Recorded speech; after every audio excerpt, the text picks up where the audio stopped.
il est 10h20, donc on va partir pour 50 minutes de cours et ensuite 10 minutes de questions. Valentin, donc C'est mon prénom. suite et fin de ton cours qui a pour intitulé des prédictions aux décisions. Et on va aller vers du concret, ce que tu m'as dit. On va aller vers un peu plus de concret, ouais. Plus de concret. Donc je te laisse la parole et merci Valentin.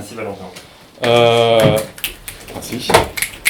Donc l'idée c'est, on va commencer d'abord par aborder un dernier point qui est la notion de bruit. On a vu hier la notion de biais, on va voir un peu ce que c'est la notion de bruit. Et après l'idée c'est qu'on va aller vers différentes, on va examiner, enfin on va réfléchir ensemble à différentes situations qui contiennent de l'incertitude et on va voir comment est-ce qu'on peut résoudre ces situations-là. Si on finit pas les diapos, si on finit pas le cours, c'est pas grave. C'est-à-dire que, permettez-moi, alors je vais expliquer mon propos. Vous allez voir que ça va être assez varié, ça va demander de la flexibilité mentale pour vous, mais aussi pour moi. Des concepts que même moi, je peux ne pas forcément maîtriser, mais vous allez comprendre en regardant. Et l'intérêt aussi, c'est d'essayer d'interagir un peu plus. Voilà, si vous avez des questions, tout ça, n'hésitez pas. Et effectivement, comme ça a été dit, il y a la fatigue qui s'est installée pour vous, il y a la fatigue qui s'est installée pour moi aussi. C'est pour ça que je dis que si jamais on finit pas, c'est pas grave. Il y a peut-être des diapos que je vais passer, mais l'idée c'est de transmettre des notions un peu plus générales. Ok. Déjà on commence par la notion de bruit, c'est-à-dire quand une estimation ou une prédiction subit des perturbations, et je vais revenir sur une notion j'ai rappelé le premier cours, c'est-à-dire les jugements propositionnels. Donc quand on voit un stimulus, c'est qu'on doit faire un jugement. Est-ce que c'est vrai, est-ce que c'est faux, est-ce que c'est A, est-ce que c'est B. Donc vous vous rappelez, hein. A priori, si on est indifférent, s'il n'y a pas de raison que des croyances nous amènent à préférer une option A ou une option B, on va partir d'un point de départ neutre et on va accumuler de l'information dans le temps qui va nous amener à un niveau un seuil de décision. Une fois qu'on a atteint ce seuil de décision, c'est représenté au niveau neuronal par une incertitude, c'est-à-dire une distribution de probabilité en faveur d'une option A ou d'une option B.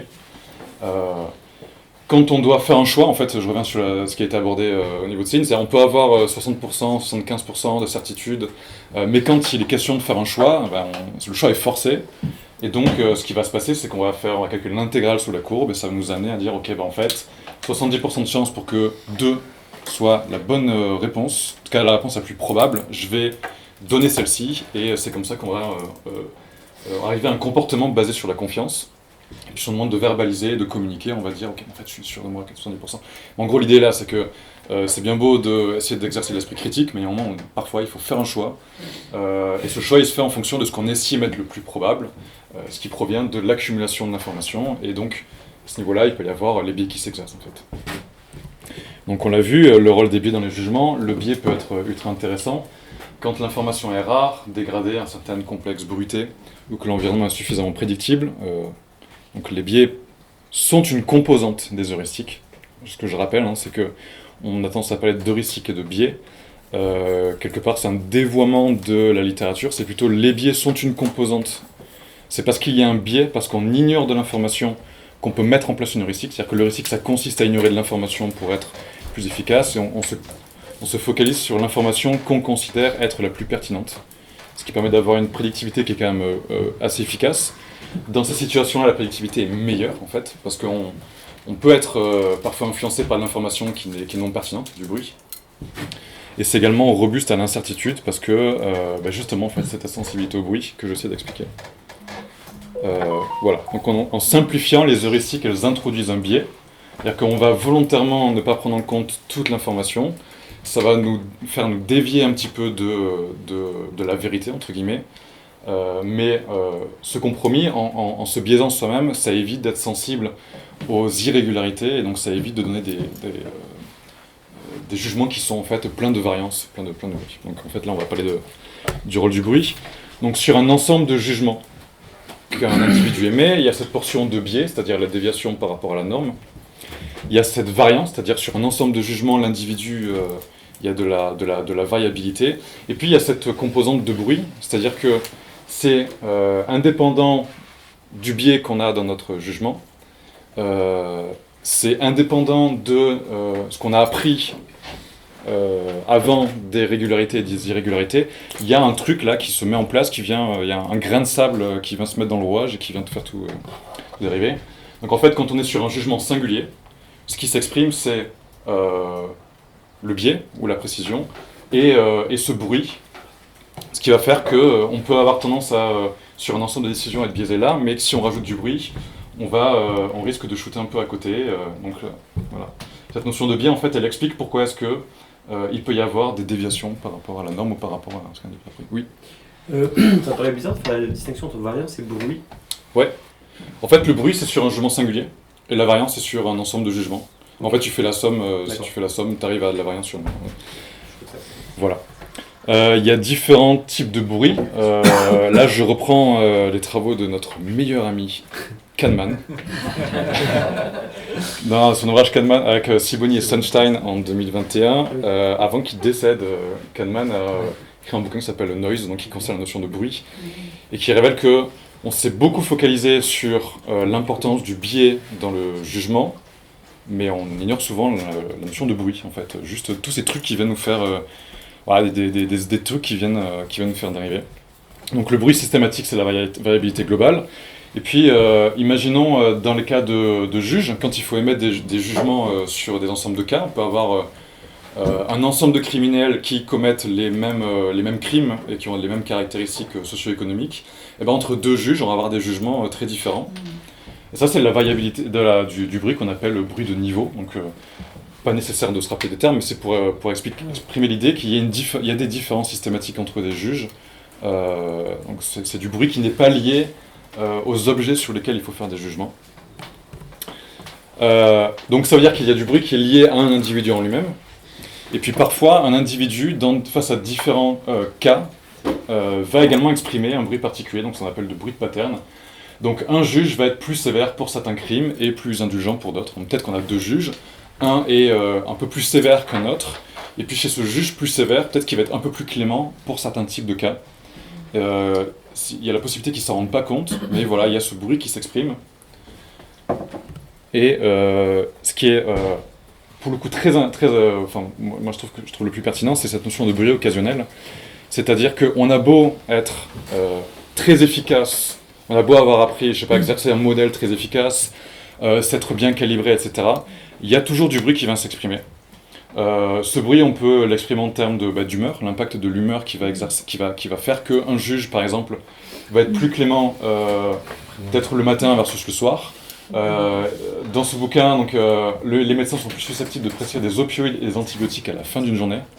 Il y a également des phénomènes où les juges peuvent être moins cléments si leur équipe de foot favorite a perdu le week-end précédent. Voilà. Oui. Je rappelle cette scène de 12 hommes en colère où ils décident de tous expédier le jugement au début pour pouvoir les manger. Ouais. Exactement, ouais. Très très bon exemple. Et même,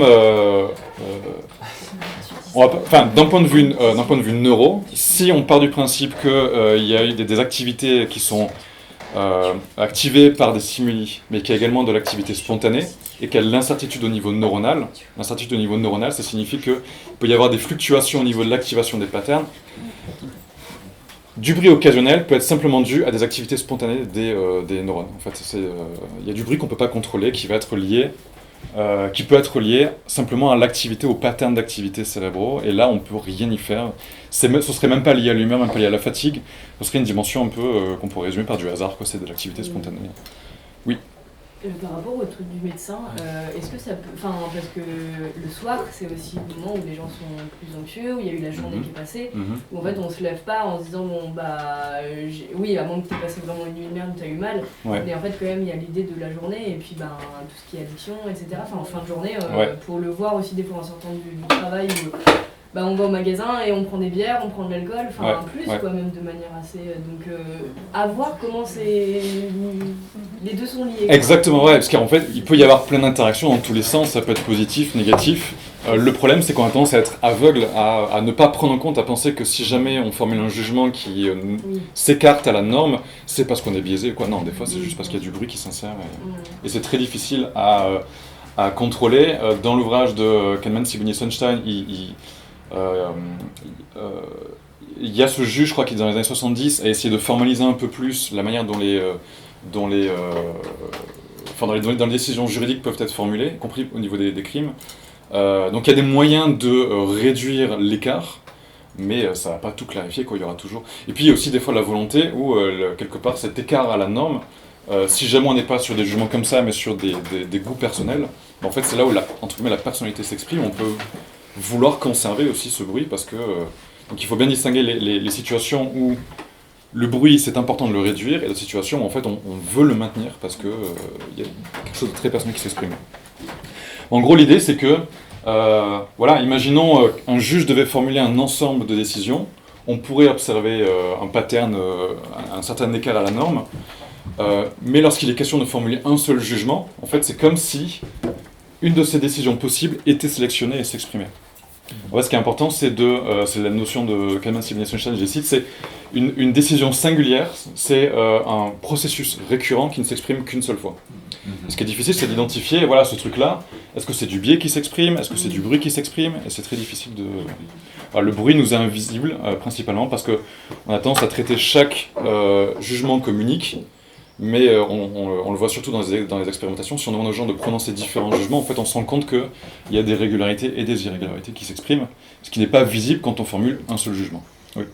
Mais ça qui me paraît un peu bizarre, c'est qu'en fait, le bruit, avant tu montrais par exemple, je sais pas, les juges qui vont avoir une tendance particulière le matin ou le soir, pourquoi c'est pas un biais si on se dit que c'est prédictible et c'est systématique? Alors ça peut être suivant comment tu l'interprètes, j'ai l'impression qu'on pourrait dire, je sais pas, il y a un biais temporel ou un truc comme ça, ou un biais de fatigue, ou un biais d'avoir faim, c'est juste, qui fait ça, tu vois, et du coup c'est plus du bruit. C'est très très juste, je saurais même pas quoi répondre. Enfin oui, je suis d'accord avec toi. Qu'est-ce qui permet de distinguer ce qui est du biais et du bruit? Dans ce cas-là, je suis pas capable de répondre. C'est pas prédictible ou pas systématique, je pense. Ouais, en fait c'est ça, exactement. C'est quand c'est pas systématique, c'est du bruit. Quand ça apparaît de manière systématique, c'est du biais. Tout à fait. Ouais. Bah, j'avais la même question pour les bruits de patins qui ressemblent vachement à la discrimination en fait. Donc t'as biais de genre, enfin tout est... Ouais. Limite. Alors pour le cas, voilà. S'il est question d'examiner exactement ces réponses au niveau des juges, je pense que Kalman, Sibony et Eisenstein dans leurs exemples répondent mieux que moi à ces questions. Je suis d'accord avec vous, je ne saurais pas décrire exactement là, mais effectivement, je pense que quand c'est systématique, quand ça apparaît régulièrement et qu'on voit que la réponse est globalement assez uniforme, c'est du biais. Lorsqu'elle est pas uniforme et qu'elle tend à se disperser autour d'une norme, c'est plutôt du bruit qui s'exprime. Okay. Voilà. Et donc il y a le but du jugement, encore une fois, ça peut être la précision, généralement c'est la précision et pas l'expression, sauf quand il est question d'expression personnelle. Mais il y a différentes techniques qui permettent de réduire le bruit. Ça peut être essayer de considérer le cas ni comme unique ni comme ultra fréquent, mais de trouver des classes un peu similaires. Ça va être essayer de standardiser, ça va être essayer d'appliquer des heuristiques, en fait, des règles dont on sait qu'elles sont beaucoup plus précises, qui nous permettent d'éviter de donner un jugement très personnel, calibrer la confiance, utiliser l'expertise, enfin voilà, différents cas que je vais examiner dans cette prochaine section qui s'appelle prédiction, c'est-à-dire prédire dans diverses situations d'incertitude. Comme vous voyez, je ne respecte pas du tout le titre de ma présentation. J'ai mélangé, mais c'est pas grave. Mais en gros, l'idée, c'est que, voilà, en fait, la manière dont je l'interprète moi, c'est, par exemple, si on doit évaluer une information, en fait, on est sur une prédiction à partir du moment où on n'a pas encore vu la réponse. C'est-à-dire, imaginons, on vous fait lire une information, je sais pas, sur les antibiotiques, j'en sais rien. Jusqu'à avant la vérification, vous êtes encore dans une prédiction. Et c'est au moment de la vérification où on bascule de la prédiction à... où on n'est plus sur une anticipation. En fait, quand on formule un jugement, il y a toujours cette notion de prédire quelque chose. Voilà. Donc ça peut s'appliquer à des situations comme le poker, lorsqu'il est question de parier sur des marchés, pile ou face, c'est paris qu'on fait. Mais également lorsque notre médecin fait un diagnostic, quelque part il formule une prédiction jusqu'au moment où on a la capacité de vérifier. Et d'un point de vue philosophique, avec le problème de l'induction, on pourrait partir du principe qu'on n'est jamais vraiment certain à 100%.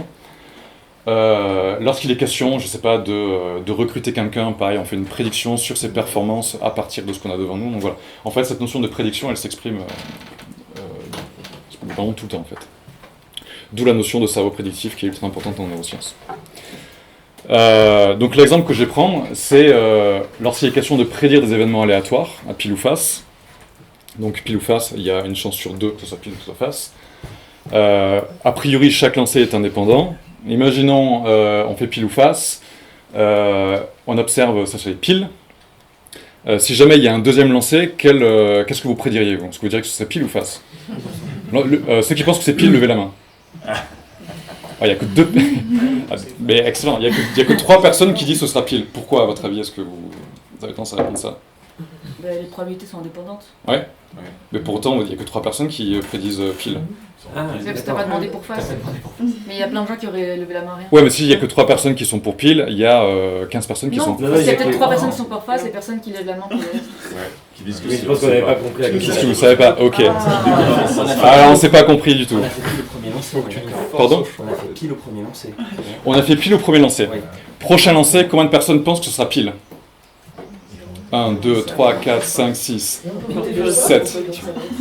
Non, vous votez qu'une fois. Ok. Mais on est obligé de voter? Oui. Eh oui, voilà, c'est le problème. Non, mais les... Il y a une troisième option. Non, il n'y a pas 3 options. Qui pense que le troisième lancé sera pile ou face? Voilà, on observe face. Qui pense que le troisième lancer sera pile? Alors, levez la main ceux qui pensent que le troisième lancer sera pile, c'est un choix forcé. Que le troisième lancé. 1, 2, 3. Il n'y a que 3 personnes, 4 personnes qui... 5. Oui. Est-ce qu'on peut se mettre d'accord collectivement pour 50%? Non.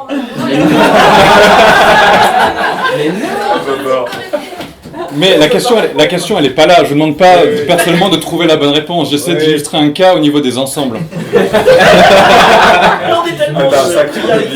Je te plains, Valentin. Ce que j'essaie, ok. Imagine, ce que j'essaie d'illustrer, c'est cette notion-là. Ce qui est ultra important, c'est la loi des grands nombres. C'est-à-dire que si jamais chaque lancer est indépendant, on peut quand même observer une séquence où il y a un pile, 4 faces. Voilà. En fait, ce qui est important, c'est que sur 10 lancers, dans ce cas-là, on peut avoir 30% de lancers. Ce qu'il faut, c'est que on va avoir tendance à observer ce qu'on est censé observer, c'est-à-dire une probabilité d'1 sur 2, seulement à partir du moment où on a un nombre suffisant de lancers.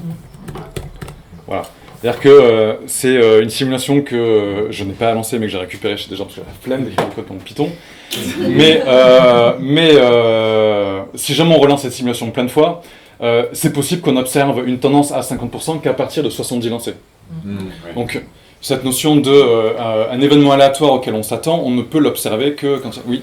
Je crois qu'il y a un exemple historique au casino de Monte Carlo où il y avait eu, je crois, 23 fois de suite le rouge qui était sorti. Ouais, exactement. Durant tout le monde. Exactement.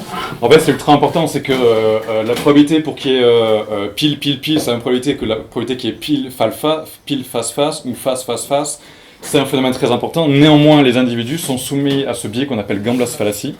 C'est-à-dire, imaginons on observe 5 lancers de suite où il y a face, et qu'on demande aux gens de prédire un 6e jugement, il va y avoir tendance à prédire que c'est face. Or, comme vous l'avez relativement bien illustré, la probabilité est d'1 sur 2, donc il devrait y avoir que 50% de chance pour qu'on observe pile ou face.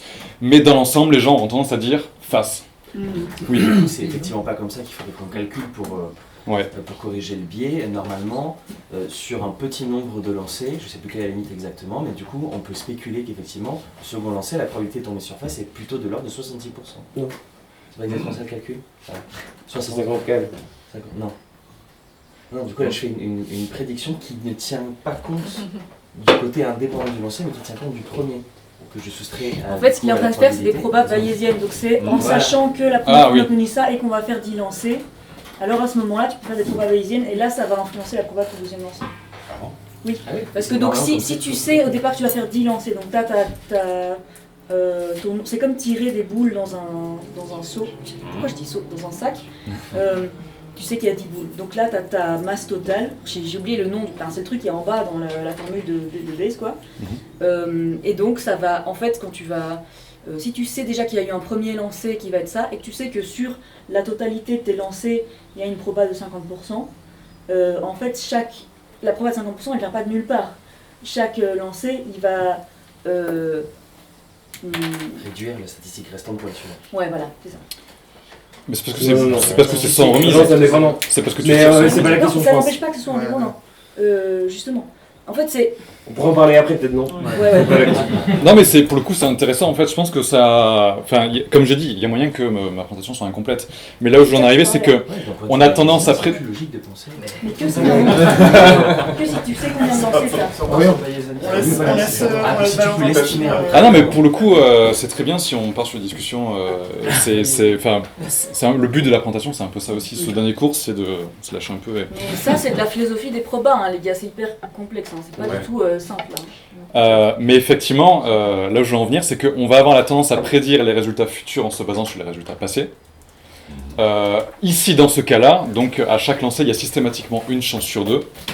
Là où je veux en venir, c'est que c'est important dans une situation de reconnaître ce qui est de l'ordre de l'aléatoire et ce qui est de l'ordre du prédictible, c'est-à-dire là où ce qui s'est passé précédemment peut nous aider à formuler des prédictions sur ce qui va se passer plus tard.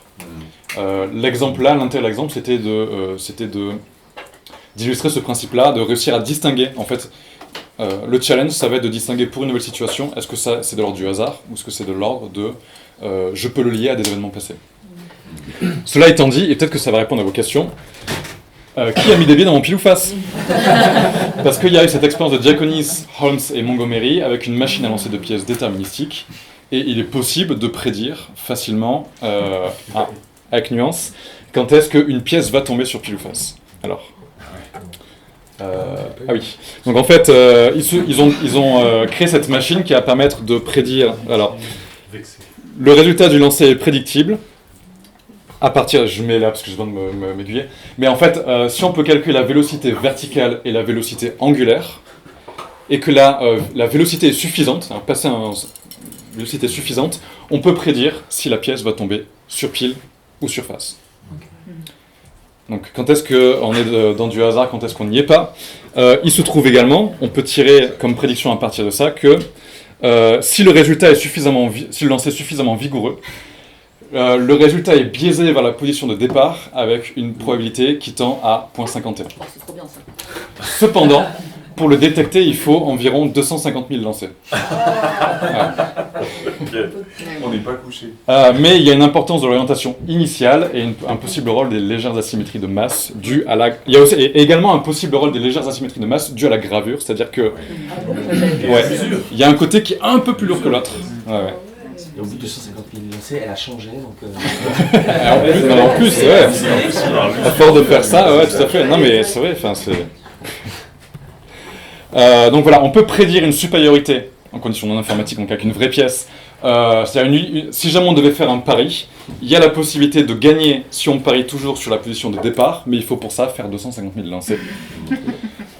Propriété très importante, enfin très intéressante, lorsqu'on parie avec quelqu'un d'autre, il y a un biais des individus à parier sur l'annonce initiale. C'est-à-dire, si on demande à quelqu'un pile ou face, les gens ont tendance à parier sur pile. Si on leur dit face ou pile, on va tendance à parier sur face. Barry Lell et Al 2014. En anglais, ils disent face ou pile. Et à Shifumi, les gens ils commencent toujours par ciseaux. C'est bon, ça Pierre, feuille, ciseaux, donc il commence toujours par le dernier choix, c'est ça que tu veux dire? Ouais, puis même au niveau du geste, il est plus. Ouais, ok, bah voilà. Mais c'est très marqué. Ouais. Oui. En anglais, ils disent pas pile ou face, c'est ça, ils disent heads or tails. C'est l'inverse. Je sais pas ce qui est heads et ce qui est tails, mais sûrement. C'est le côté où il y a la tête de... Ouais, c'est ok. Ah, voilà. Donc il commence par face. Donc différence interculturelle, en plus, en fonction du langage, ouais, tout à fait. Mais l'idée, c'est de dire que voilà, si on veut réduire le bruit, dans ce cas-là, ce qui est important, c'est de comparer le cas présent avec des cas similaires, c'est-à-dire ici des cas qui sont indépendants. Et puis parfois c'est beaucoup plus simple de remplacer les jugements humains par des règles simples, c'est-à-dire permanence se rappeler, il y a une chance sur deux. Dans l'idéal, ce qu'il faudrait, si on devait faire des essais répétés en pariant avec quelqu'un, ce serait réussir à générer soi-même une distribution aléatoire et dire ok, là je dis pile, après c'est sélectionner, ce qui est en fait plus ou moins impossible parce que... La question que tu as posée tout à l'heure, c'est ce que j'essayais de faire aussi. Ouais, mais en fait, tout à fait, mais c'est impossible parce qu'on a toujours des distributions de probabilité qui sont faites au niveau ça. Autre cas que je trouve très intéressant, enfin moi ça me passionne, c'est les marchés de prédiction. Donc vous n'êtes pas sans savoir qu'en 2024, il y a une élection qui s'est jouée dans un pays qui s'appelle les États-Unis d'Amérique. Et là j'ai pris deux screens, donc c'est les prédictions la veille du vote. Donc par exemple, la veille du vote chez, c'est quoi, c'est CBN je crois, je sais plus, qui donnait Kamala Harris gagnante à 49% et Donald Trump 46%. Et puis ici c'était le jour des élections et essayer de mapper, donc Kamala Harris était donnée gagnante par rapport à Donald Trump. Ils se sont gourés. Mais également sur le regard de niveau, donc ça c'est Nate Silver qui fait pour le coup des modèles de prédiction sur le vote, les sondages, etc. et qui pour le coup est assez précis. Et là c'était un graphe qui représentait, qui essaie d'agréger tous les sondages, toutes les formes de prédiction type sondage inter-État, intra-État. Donc ils donnaient tous Kamala Harris gagnante par rapport à Trump. Pour autant, il s'est passé quelque chose de très étonnant.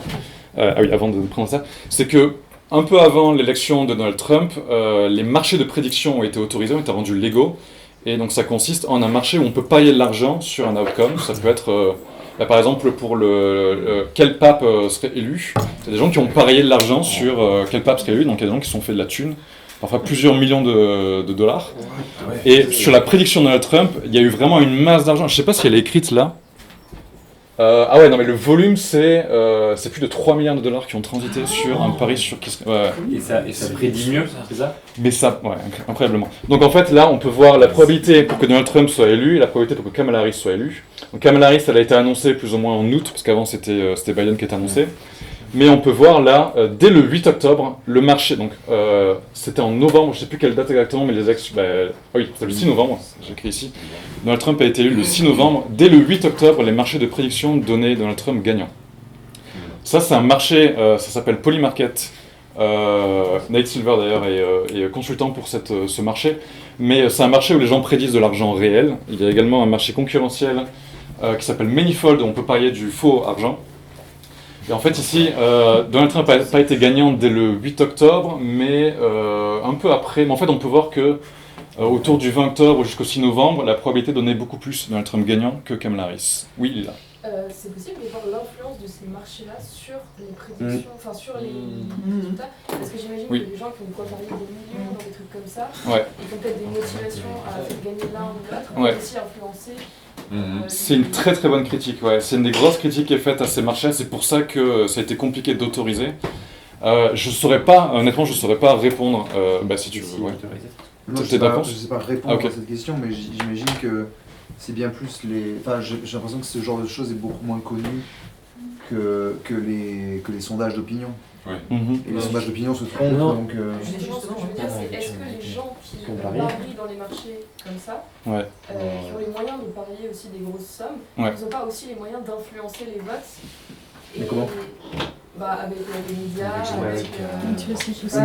Quand tu fais, enfin moi ce qui est très intéressant là, c'est que ça donne pas du tout les mêmes prédictions que les sondages.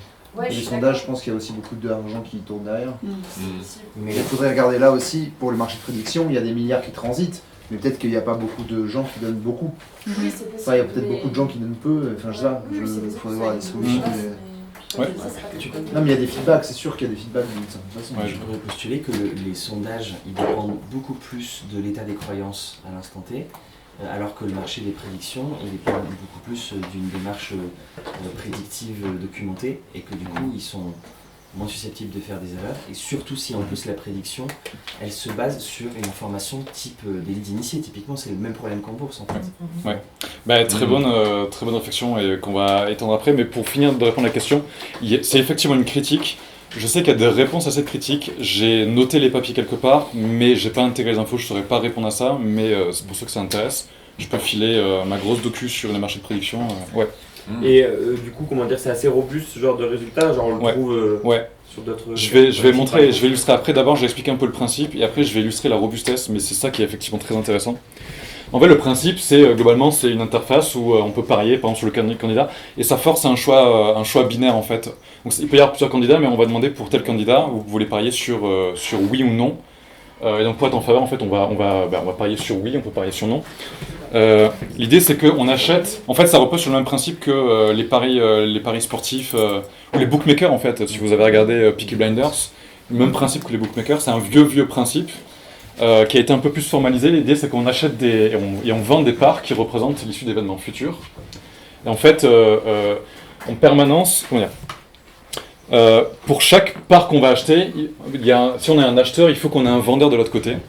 Donc, si on achète la part à 46 centimes ici, donc c'est formalisé sur une échelle de 0 à 1, on va matcher un acheteur. Donc, pour un acheteur qui achète oui, par exemple, à 57%, on va avoir un acheteur qui achète non à 43% pour avoir un équilibre en permanence.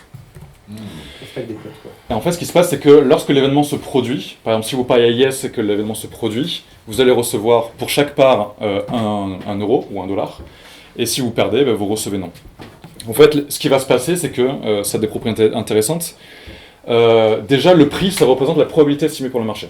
Si vous achetez Trump à 46 centimes, ça coûte moins cher et vous pouvez gagner beaucoup plus. Donc il y a beaucoup plus de risque qui est pris que si vous achetez un non à 55 $.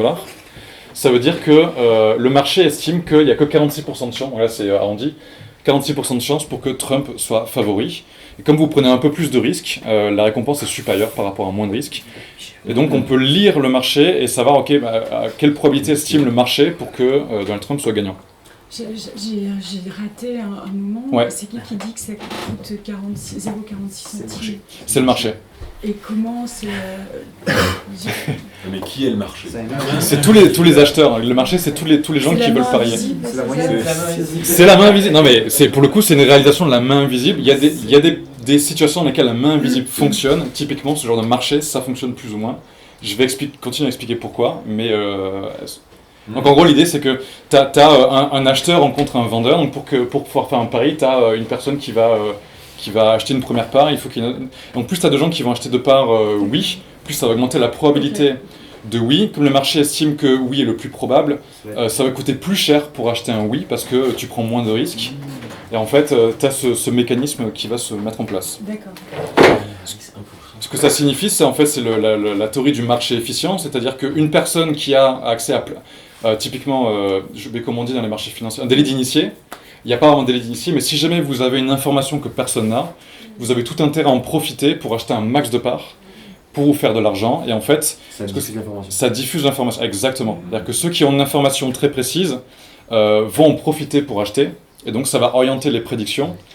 Et comme, en fait, c'est une probabilité, une autre propriété, c'est que comme de l'argent est en jeu, ça vous force vous-même à vous demander quelle est ma vraie croyance. Est-ce que je crois que c'est oui ou non?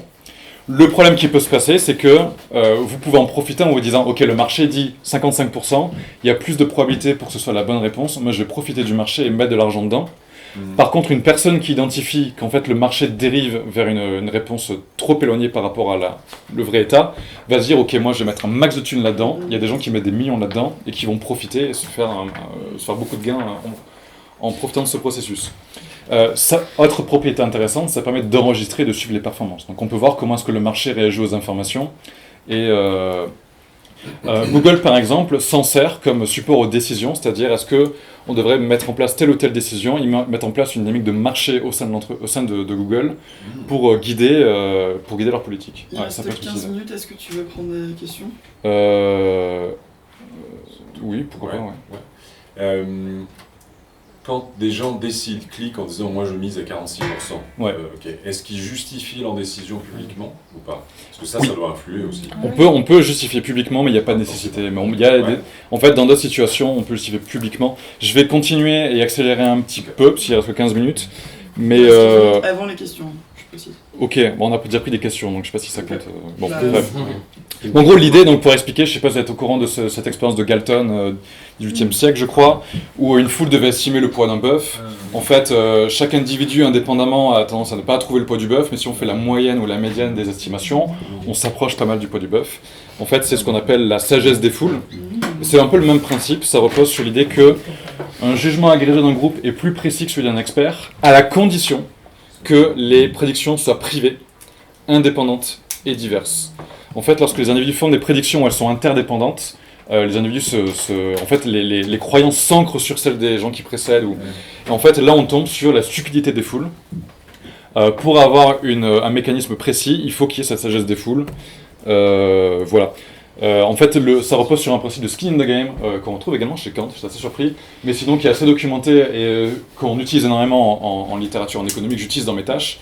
C'est on élicite les croyances des gens en mettant en œuvre de l'argent. S'il y a des gains ou des pertes, ça va pousser les gens à estimer quelles sont leurs vraies croyances, et on passe de cette distribution biaisée de probabilité, on a tendance on la retrouve un peu plus précise. Sous condition. Alors, éliciter, c'est faire émerger chez quelqu'un. Donc, en gros, c'est révéler à quelqu'un. En fait, ça va forcer quelqu'un à s'interroger sur quelles sont les vraies croyances, plutôt que de se dire, ok, je pense que mes croyances sont ci ou ça. Comme de l'argent est en jeu, ça va pousser les individus à réfléchir, et ça va faire remonter, entre guillemets. Je sais pas comment expliquer mieux. On peut parler de motivation. L'argent est une motivation externe, tout à fait. Oui. C'est considéré comme étant une motivation externe. Et voilà, et donc dans certains cas, on appelle ça Efficient Market Hypothesis, c'est ce qui dirige un peu les marchés financiers. Bon, je ne vais pas m'attarder trop là-dessus.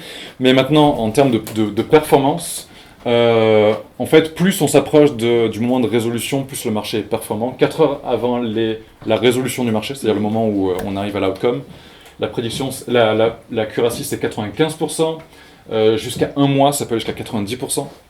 On peut tester sur des situations de paris sportifs et un jour avant l'événement sportif, la prédiction du marché, l'accuracy du marché, donc la précision du marché c'est 66%.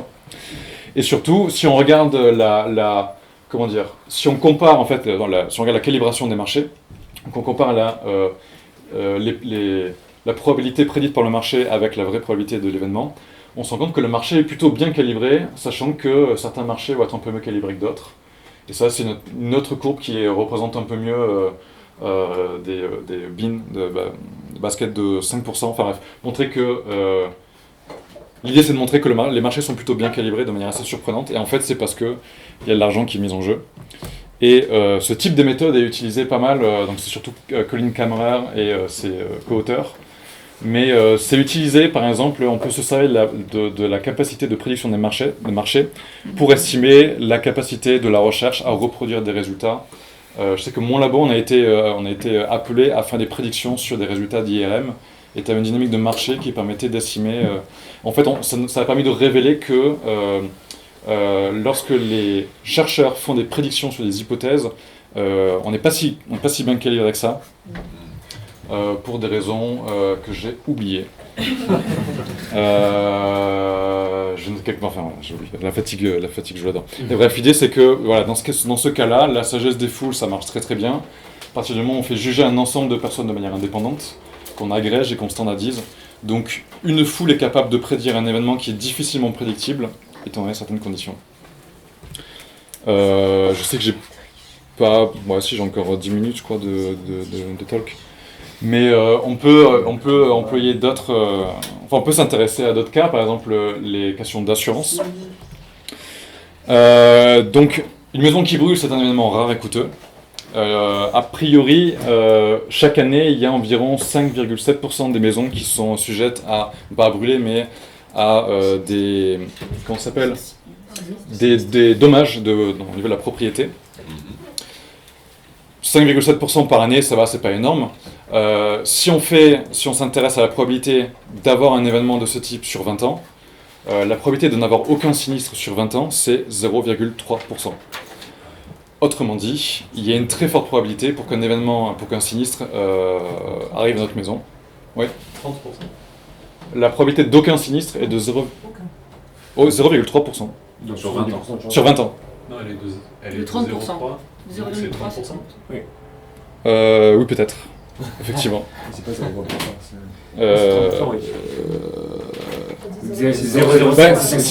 Si quelqu'un va faire le calcul, c'est 0,05 puissance 20 et puis... Oui, c'est ça fait 30%. Ça fait 30%, ok. Sinistre.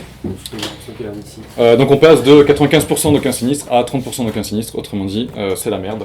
Le problème, c'est que les perceptions de risque sont très différentes en fonction des âges, et on a tendance chez les jeunes à sous-estimer le risque, chez les personnes âgées à surestimer le risque. Or, du fait de l'âge, les jeunes ont tendance à avoir beaucoup plus d'accidents et les personnes âgées à avoir beaucoup moins d'accidents, justement du fait de cette perception du risque. Donc il y a une différence au niveau de la préparation. Oui. Quelque part, c'est exactement la même logique que pour les pièces.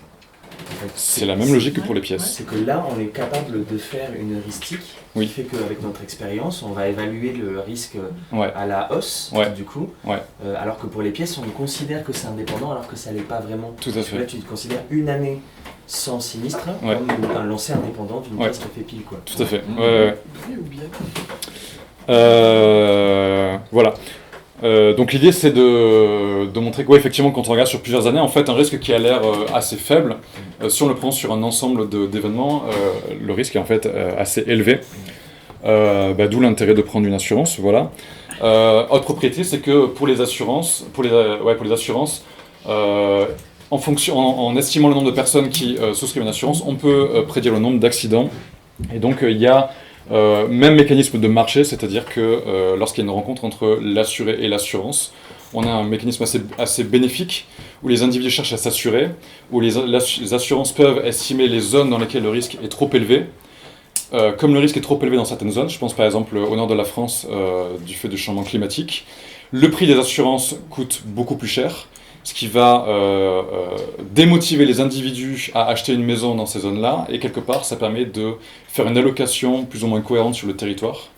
Même si les assurances sont motivées par des incitations monétaires, ce qui a été démontré, c'est que rendre les assurances obligatoires permet d'allouer efficacement les populations sur un territoire. En fait, si les assurances ne sont pas rendues obligatoires, ce qui va se passer, c'est que les personnes qui ont les moyens d'acheter des maisons et de perdre ça ne vont pas souscrire à une assurance. Ceux qui n'ont pas les moyens de prendre ce risque, les personnes qui ont un faible revenu, vont souscrire à une assurance. Et on se retrouve une situation où les assurances ne peuvent pas perdurer parce que seulement ceux qui n'ont pas les moyens vont se le permettre, ceux qui ont les moyens de se permettre un risque ne vont pas y souscrire. Donc en rendant les assurances obligatoires, ça permet d'avoir une homogénéisation et une allocation efficace sur le territoire. Okay. Voilà, donc le prix reflète le risque. Peut-être que ça, si on n'a pas le temps, j'ai une partie sur les marchés financiers et les notions de bruit, mais on va pas s'intéresser à ça.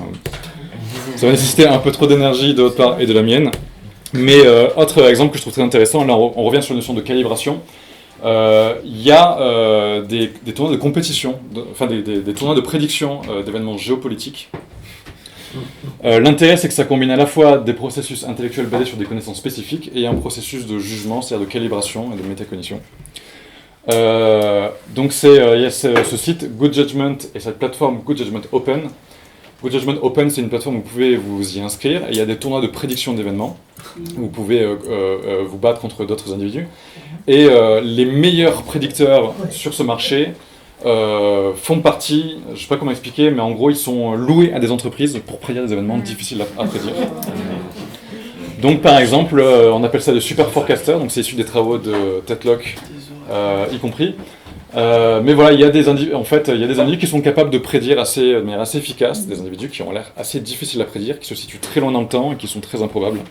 Juste un truc, un conseil, c'est que pour comprendre qui sont les meilleurs prédicteurs et tout ça, il y a une vidéo d'hygiène mentale, la dernière là, notre Chris Michel Boré qui parle exactement de ça, c'est trop intéressant. Eh ben, très bien, ouais, c'est ultra intéressant. C'est lié à un type de justement approche de l'information, il y a genre les hérissons et les renards, c'est lié à la personnalité en fait. Ouais, et en fait, là, ça, en fait, moi je mettais ça dans le cadre de ma thèse, mais en regardant un petit peu, donc je parlais de Nate Silver qui s'intéresse au sondage, mais également lui est vachement impliqué dans cette communauté-là. Il y a toute une communauté de philosophes qui sont impliqués dans l'hyper-rationalité et qui cherchent à allouer correctement des fonds dans des non-profits. Enfin, il y a vraiment toute une communauté qui embrasse cette vision-là et moi je trouve ça assez cool.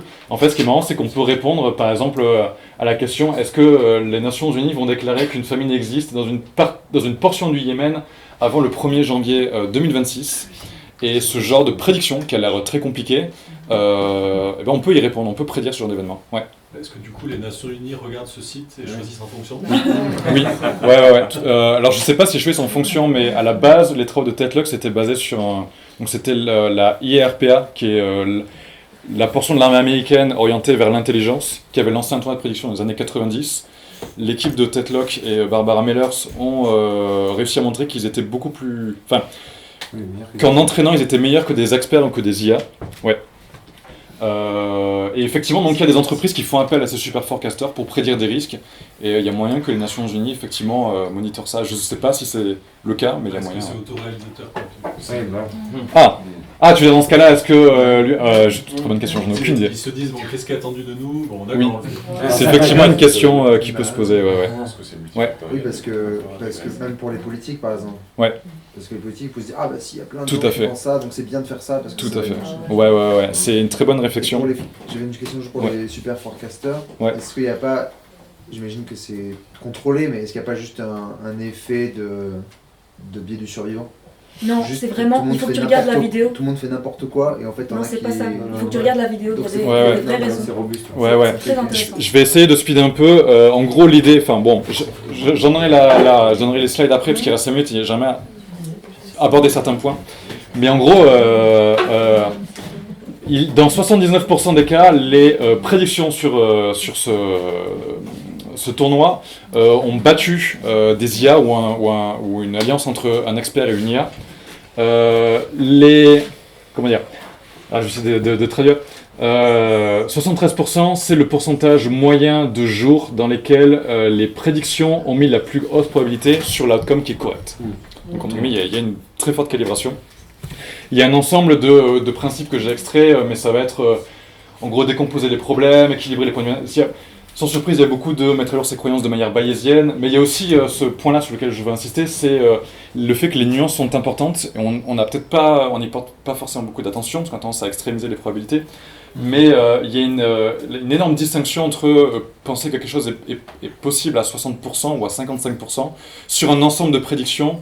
Ça va améliorer fortement la précision. Sur des nuances, c'est extrêmement important, donc être capable de calibrer ces prédictions et d'estimer quand est-ce que quelque chose est certain à 55% ou à 60%, ça va faire la différence sur l'ensemble d'une vie ou l'ensemble d'une population. Voilà, sachant que lorsqu'il y a des événements qui s'appellent Black Swan, donc qui ont une très faible probabilité et un très fort impact, l'historicité est très faible, donc il y a d'autres mécanismes à mettre en place, mais si ça vous intéresse, il y a ces deux papiers, Atanasov et Karger, qui s'intéressent aux risques existentiels, type IA, etc. Voilà. Et au Black Swan. Là où je voulais finir, c'est sur la capacité à entraîner la métacognition. Donc ces super forecasters, en fait, ils sont pas nés de rien. Il y a des personnes retraitées, il y a des jeunes, il y a des gens qui sont de tous les milieux et qui ont un ensemble de principes qui leur permet d'être très précis, et ça peut s'entraîner. Et donc, Good Judgment, il est possible d'acheter une formation chez eux et d'entraîner une organisation à être beaucoup plus précise dans la prédiction. Oui. Est-ce qu'il y a des forecasters ou en tout cas des plateformes éthiques, ou alors ça se fait vraiment en termes de réflexion et où ça permet de faire lier les gens, où ils se posent des bonnes questions aussi, mais pas forcément visibles. Ouais. Voilà. A priori, donc la communauté qui est impliquée là-dedans a tendance à vouloir appliquer ces méthodes justement de manière éthique. Là, c'est une discussion un peu philo, et en plus, comme mon esprit est chaos, j'arrive plus à retrouver les noms, mais il y a vraiment... j'en ai parlé avec Lila l'autre jour, mais il y a ce courant philosophique, efficient... Oui. Altruisme. Pardon ? L'altruisme. L'altruisme efficace, exactement, qui est ce courant philosophique qui est très impliqué dans ce genre de trucs-là. Et il y a des dérives idéologiques, y compris la Silicon Valley, qui se retrouvent aujourd'hui impliquées dans l'administration américaine. Voilà, c'est un lore, il y a tout un lore, il y a des événements hallucinants, mais voilà. Mais bref, il est possible d'entraîner sa métacognition, en fait, il y a un ensemble d'entraînements à raisonner de manière probabilistique, à raisonner sur des scénarios, à calibrer, c'est-à-dire à faire une prédiction sur un événement aussi simple que prédire la taille de la population d'une ville. Et en fait, j'avais trouvé une application, enfin je la retrouve, mais en gros, des applications de calibration qui nous entraînent à estimer la probabilité qu'un événement soit vrai. Ça peut être tout et n'importe quoi. L'idée, c'est de faire des prédictions sur un ensemble le plus varié possible d'événements. Et en confrontant la réponse avec la vraie réponse avec la prédiction, il y a possibilité de calibrer. C'est-à-dire, l'idée, c'est que être bien calibré, c'est si jamais je prédis que quelque chose est possible à 60%, si jamais je devais répéter ce jugement sur un ensemble de cas, ma précision devrait être à 60%. Donc c'est possible de le faire. Donc Chang et Al en 2016, on montre que donc ils ont recruté des pros, des chercheurs, ceux d'anciens élèves, des gens qui écrivent sur des blogs, et ils les ont entraînés. Et donc il y a un score qu'on appelle le Breyer score. L'idée, c'est que plus il est bas, plus la calibration est précise. Et dans la condition entraînement, donc il n'entraîne pas seulement sur des scénarios des raisonnements probabilistes, mais sur l'ensemble des deux, on peut améliorer la calibration au fur et à mesure des années. Je ne vais pas trop m'attarder, mais également, si on prend donc une autre étude en 2023 qui a pris des étudiants qui s'intéressent au baseball, ils ont réussi à montrer qu'en calibrant d'une année à l'autre, là c'est la corrélation entre la surconfiance à une première semaine d'entraînement et une deuxième semaine d'entraînement. En fait, il y a une décorrélation qui se fait, c'est-à-dire que les individus ont tendance à calibrer de mieux en mieux leur confiance, à être de moins en moins surconfiants. Voilà, donc il y a tout un ensemble d'études qui tendent à montrer que également chez des gens en major business qui ont une culture sportive, on peut les aider à améliorer leur calibration. Donc voilà. Bref. Je pense que je vais m'arrêter sur cette slide, mais l'idée c'est que la calibration, c'est la capacité à ajuster son niveau de confiance en fonction de l'incertitude, de la qualité des preuves et de la stabilité du contexte. Il y a des domaines où on observe qu'il y a une forte dissociation de la connaissance réelle, enfin une forte dissociation entre la confiance et les événements. Typiquement, dans les domaines polarisés, changement climatique, Covid-19, les individus sont très mal calibrés. Fisher et Fleming, et également dans le papier que je vous avais montré dans les cours précédents, dans des tâches difficiles, les gens ont aussi tendance à être soit surconfiants, soit sous-confiants, mais il existe des méthodes basées sur des feedbacks, sur des entraînements, sur des outils numériques, qui permettent d'améliorer la calibration. Ça a été démontré surtout sur la littérature autour des tournois prédictifs. Le problème, c'est que Fleming a fait une revue de littérature sur la métacognition en 2024. Il s'est intéressé à ces tentatives de calibrer la métacognition dans l'éducation, et il n'y a pas de preuves, il n'y a pas encore de méthode qui ont réussi à calibrer ça. Je n'ai pas vu de papier qui tente de faire le passage des méthodes d'entraînement au niveau des tournois prédictifs vers la question éducative, et c'est là où moi je pense qu'il y a un souci, il y a un vide au niveau de la littérature qui pourrait être intéressant de remplir. Et je vais terminer là-dessus. Donc la calibration métacognitive, ça favorise également la flexibilité cognitive, et on se rend compte que chez les personnes qui sont sujettes au dogmatisme, il y a un souci de biais métacognitif. Et il y a également des dysfonctions métacognitives qui sont liées à des comportements inadaptés en éducation et en psychiatrie. Donc on observe de la métacognition chez des comportements schizophréniques ou dépressifs. Voilà, c'est cette question de la calibration de la métacognition, elle est un peu transversale à beaucoup d'événements. C'était un peu ce que je voulais rappeler. Et donc encore une fois, plusieurs méthodes pour réduire le bruit qui sont très intéressantes en fonction des situations d'incertitude. Voilà, Merci. On a un peu moins de 10 minutes pour des questions. Yannick, je te laisse distribuer. Très bien, donc il y a Nicolas, Orion, c'est très rapide et c'est plus une blague. Mais pourquoi il y a du baseball à chaque fois dans tes présentations? C'est un pari, je sais pas. Ah, ok, d'accord. Je sais pas, c'est un sport américain. Guy Renzer, ils ont pris l'exemple du baseball qui est un autre papier, mais effectivement, je sais pas, les Américains. Peut-être que c'est un sport où la prédiction est assez facile parce que y a pas forcément. Je pense que c'est une situation qui est moins complexe, un environnement bien défini, des règles bien définies, où c'est vraiment un mec lance la balle, un autre shoot, et après il suffit de courir, et c'est moins complexe qu'un match de baseball où je pense qu'il y a beaucoup de variables qui rentrent en jeu. Oui. C'est moins complexe qu'un match de baseball. Pardon, qu'un match de basket, merci. Ouais, là, ça devient compliqué. Très bien. Moi, je me suis dit que c'était un pari. Non, je pense que c'est des propriétés du jeu en lui-même. Je vais vite faire rebondir. Par exemple, pour on peut faire la même distinction entre les jeux d'échecs et les jeux de poker. Le jeu d'échecs, c'est un environnement qui est bien défini, il y a un ensemble fini d'étapes possibles, tandis que dans le poker, il y a un ensemble plutôt indéfini d'étapes possibles, et il y a des interactions stratégiques qui complexifient. Voilà. Excuse-moi, après, je veux bien que tu reviennes sur la slide précédente, parce que ça m'intéresse le truc sur le dogmatisme et les troubles mentaux qui peuvent influencer la métacognition. C'est pas que les troubles mentaux influencent la métacognition, c'est plutôt que chez des personnes qui sont soumises à certains troubles mentaux, on observe une métacognition qui est mal calibrée. Je ne connais pas les causes, mais si ça t'intéresse, je crois que c'est Houven et al. 2019. Donc dans les slides, il y a les références avec les papiers si vous voulez regarder. Il me semble que c'est ce papier qui parle de ce souci de métacognition en psychiatrie. Je l'ai tiré de Fleming 2024, dont le nom c'est une revue sur la métacognition. Mais Fleming, il fait autorité et c'est quelqu'un que je respecte énormément. Donc c'est la personne que j'irai voir en premier. Et au niveau du dogmatisme, c'est Rollwagay et al. 2018. Qui s'intéresse, alors je vais pas trop m'étendre dessus, mais en gros on va retrouver des régularités au niveau des personnes qui sont affiliées à l'aspect libéral ou conservateur du spectre politique, et on peut faire une corrélation entre par exemple le conservatisme politique et c'est-à-dire la tendance à vouloir tenir à ces principes, à vouloir chez les personnes Pardon ? Ça veut dire l'absence de changement. Voilà, en fait, ouais, c'est ça. C'est qu'il y a une notion qu'on appelle les meta-beliefs, c'est la croyance sur laquelle on doit mettre à jour ses croyances. Et chez les personnes qui sont au niveau du spectre, côté conservateur du spectre politique, il y a une tendance à penser qu'il faut beaucoup plus de preuves pour mettre à jour ses croyances.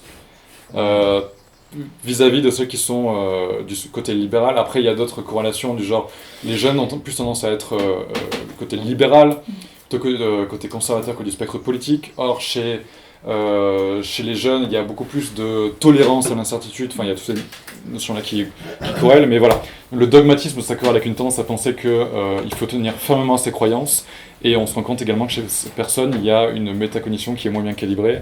Pas de jugement de valeur, parce qu'il y a des situations dans lesquelles ça peut être très intéressant d'être dogmatique. Une situation de stabilité temporelle, et d'autres situations où c'est pas intéressant. Voilà. Oui, là. Moi, c'était aussi sur les trucs de métropolitique. Oui. Est-ce que tu sais de quel ordre sont ces dysfonctionnements ? Est-ce que c'est, je sais pas, c'est une très bonne question. Si t'as pas, c'est pas grave. Alors non, j'ai pas. Honnêtement, non, j'ai pas m'avancer au Biennale 2019. Ouais. Je sais pas, c'est la dernière diapositive que tu as montrée. Celle-là ? Oui, je sais pas comment formuler ma question, ma remarque, mais tu dis remplacer les jugements humains par les règles simples des modèles statistiques type algorithmie. Oui. Et je me posais la question, parce qu'on en a déjà parlé, de la part de l'émotion dans la prise de décision, dans le jugement, et du coup, je sais pas ce que tu... Je ne sais pas formuler ma question, mais qu'est-ce que tu fais de la part pas des intuitions, mais de l'émotion ? C'est une bonne question.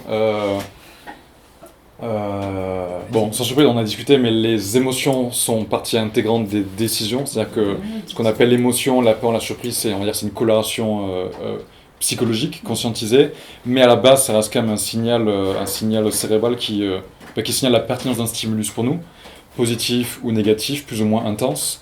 Donc c'est très important dans les décisions de tous les jours.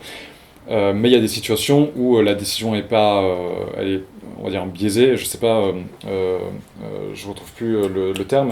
Mais si on a une peur irrationnelle, typiquement, en fait, les décisions qu'on va prendre dans une situation où on a une peur irrationnelle vont nous amener à être suboptimales.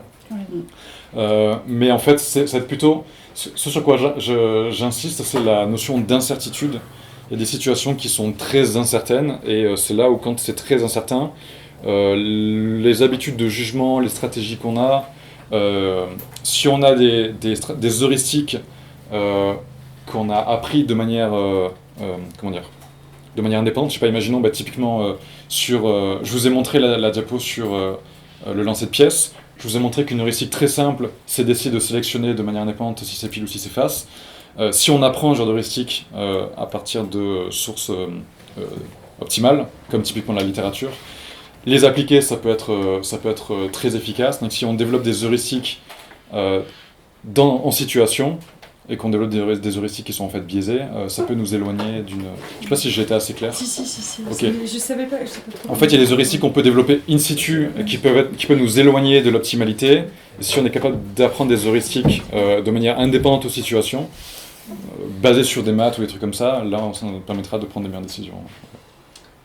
Merci, on va donc clôturer. Merci Valentin. Merci à vous. Merci pour votre attention.